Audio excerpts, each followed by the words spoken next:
Hey, what's up guys? Houston here. Look, if you're looking for a short-term loan, I'm going to show you some of the easiest, almost guaranteed approval places that you should be able to go to apply. Now, please keep in mind with these short-term loans, out of all transparency, the interest rates is usually very high, okay? So keep that in mind. Now, they do have a few criteria that we're going to talk about, but the main thing is that the interest rates is going to be high. But one thing I always tell you guys, before you go after a short-term loan, if I were you, I would go to my HR and I would probably file exempt for 3 to 4 months, okay? And that way they can stop taking taxes out of your paycheck, so that way you can bring home a larger paycheck, and that way you don't have to take out these high interest rate loans. Now, here's something else that many of you are not aware of. If you may have had a past job that never sent you your last paycheck, you may have moved out of the state or moved to another city or something like that,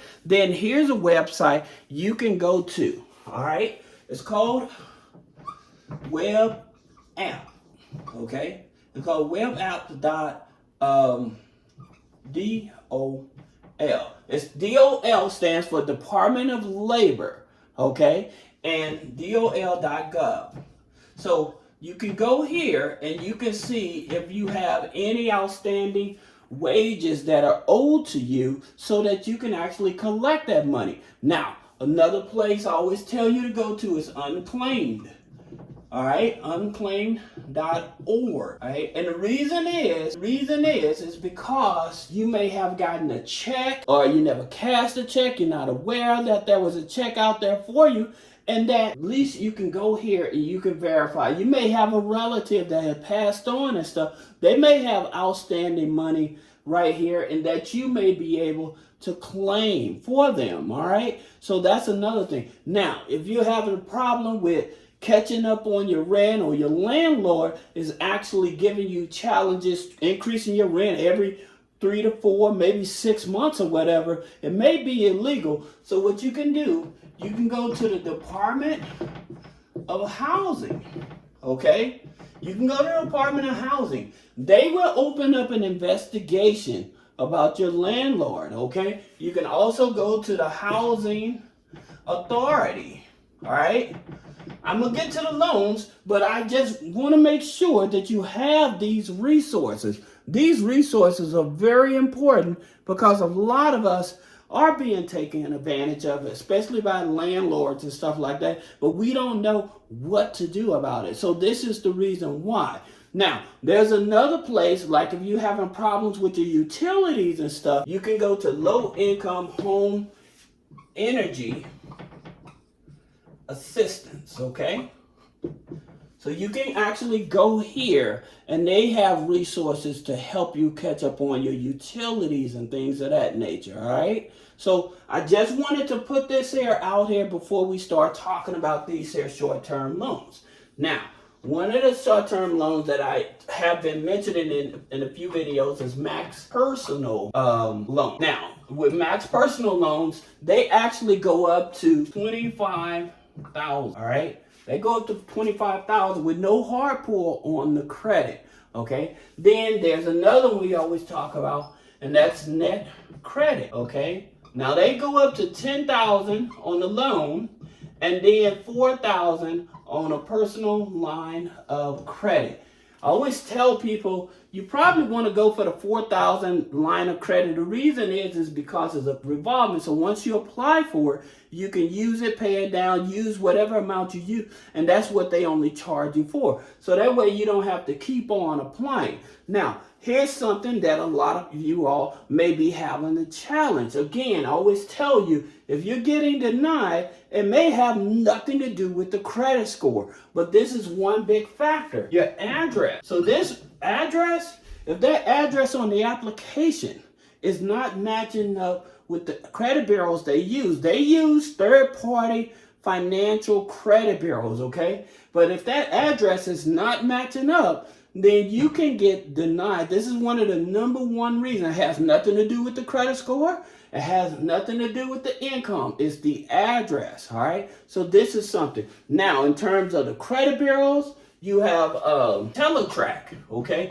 If you've ever taken out a loan online, Teletrack is the place that has that information, and they sell it to some of these credit bureaus we're going to be talking about. So in terms of if you defaulted on a short-term loan, if you filed bankruptcy and you had a short-term loan and stuff like that, or if you're in a current bankruptcy, this system is going to let them know, okay? So then you also have Clarity, which is owned by Experian, right? DataX, which is Equifax, right? And then Factor Trust, which is owned by TransUnion. And then, of course, you have LexisNexis. Now, LexisNexis is the one that your major credit bureaus, Experian, Equifax, TransUnion, they get this information from here. So you actually can lock up this information so that you can actually stop them from selling that information. If you're doing like your credit repair and stuff like that, what you can do is you can go to Experian, okay? With Experian, you go down to the privacy area, okay? And then in the privacy area, you should be a place on there to where you're able to lock up your Experian file, but not only will it lock up your Experian file, it will lock up a lot of these data providers and stuff, so they'll stop sharing your information. So I hope that helps you. I hope I'm doing a good job. If you like the information, please give me a thumbs up, share the information, leave me a comment. All right, but this is information that our community should know about, and I'm glad to help you out with it. Now, you have Credit Cube.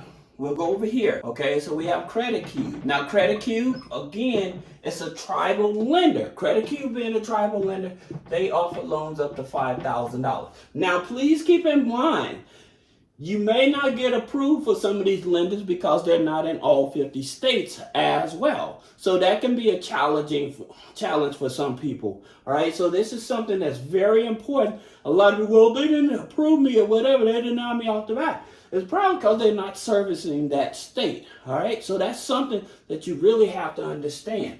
Then you have Credit Fresh. Okay, so with Credit Fresh, again, it's a $5,000 lender.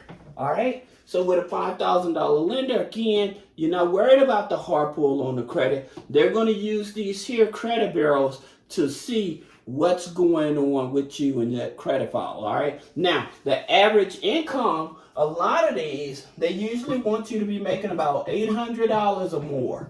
Okay, $800 and up. All right, that's another thing. So you may be on disability, you may be on welfare, but you may have other people in the household that share income expenses with you and stuff, so that whatever they calculate, give you on a monthly basis, you should be including that inside your income when you're applying for different lenders and stuff, because that's income that's actually contributed towards your income. All right, now I'm not telling you to be facetious and try to commit fraud or whatever. I'm just telling you that whatever income that's contributed to you to help you pay your expenses, and that way they can see if you have more income and stuff, you have a lower debt to income ratio. Now with these here lenders, it's not mostly about a debt to income ratio, because a lot of these lenders, if you have a 70-75% debt to income ratio, they're still willing to work with you, long as you have an active checking account. That's another thing. A lot of people that try to apply, well, they didn't prove me. Did you have an active checking account? All right? Did you have an active phone number? Were they able to verify this information? So people are complaining, well, these lenders, but it's several variables of why you may not be approved and stuff. You may be in a current bankruptcy. So when people start complaining about, well, they wouldn't help me, you need to look at all the other variables that of the reason why. Because again, a lot of times it's not about the credit score. Take the credit score out and look at all the other variables and see. Oh, and I promise you, most of the time it's going to fall in one of those directions. All right. Now you have another lender, which is Rise Credit. Okay. Now with Rise Credit, again, it's definitely one of those ones that offer up to $5,000. But they use Teletrack. They use Teletrack. They use Factor Trust. All right. And they use Clarity to determine. All right. So that's the thing about it. Knowing who does what, so you can be aware. Now, here's a little hack for some of you all. Some of you guys may have a Home Depot card, okay? And I always tell you, if you have a Home Depot card, you may have a couple $1,000s on it. But what you can do is go to Home Depot, all right? But you can't just buy Visa gift cards. You have to actually make a purchase. Like say that you're making a purchase of toiletries or something like that, and then grab a couple of Visa gift cards and stuff like that. They will allow you to do that because that's actually a purchase. But when you just grab a Visa gift card, then that's a cash advance and they'll shut your card down. So that's the reason I tell people don't do it that way. All right. So that's an option for you with those Visa gift cards to help you pay for some of your bills and stuff like that. Then another lender you have is check. So checking and cash, they offer $5,000 loans, and then they offer $4,000 line of credit. Okay, so this is also one of those short term. And again, like I said, so you can hear me clearly, these type of lenders, your interest rates is going to be much higher than your traditional banks and credit unions. Now, what if you're self-employed? What do you do when you're self-employed? Well, there's a couple lenders out there. So you have Giggle, okay? Now with Giggle, they're not in all 50 states. But with Giggle Finance, all right, they loan up to $5,000, okay? And it's with no credit check. Long as you've been in the gig economy for at least 90 days, you're making an average of about $1,200 to $1,500 a month, they're willing to work with you. Now, again, they're not in all 50 states, all right? Then you have another lender for self-employed, which is Fundo, okay? Now, Fundo being a merchant cash advance, they offer up to $10,000. Not in California, not in New York, but any other state, they're able to help you, okay? And with them, they use Decision Logic. They may use Glad to verify that you've been getting deposits into your checking account for at least 90 days, $1,500 minimum income in order to get qualified. Then you also have Lendeska, okay? Now, Lendeska being a platform, they offer up to $20,000, okay? But that's with no hard pull on the credit, verifying that you are in the industry, self-employed and things of that nature, all right? And then one more you have is Yendo, okay? So if you have a car with equity in it, or you may be making you may be making payments on your car, right? But you still have equity in it and stuff. Yendo will actually give you a loan. Now, their minimum loan starts anywhere from $450, all right? From $450 up to $10,000, okay? So you have options in terms of what it is. And again, all of these I'm talking about do not do a hard pull on the credit. One of the ones that may do a hard pull after you accept the loan is Net Credit. That's about the only one. But all of these other lenders, they're not going to do a hard pull on the credit. So there's one more to help you guys is Reprise, okay? And that's Reprise Financial. Again, if this is helpful, please put a like, share, let a comment. Let me know if you tried any of these. And they go up to $25,000 as well. Now, here's the thing about it. If you're self-employed, Reprise will not give you a loan. That means that you need to structure your business and then put yourself on payroll. And those are two things that we can actually help you do. You click the link below and schedule a one-on-one consultation.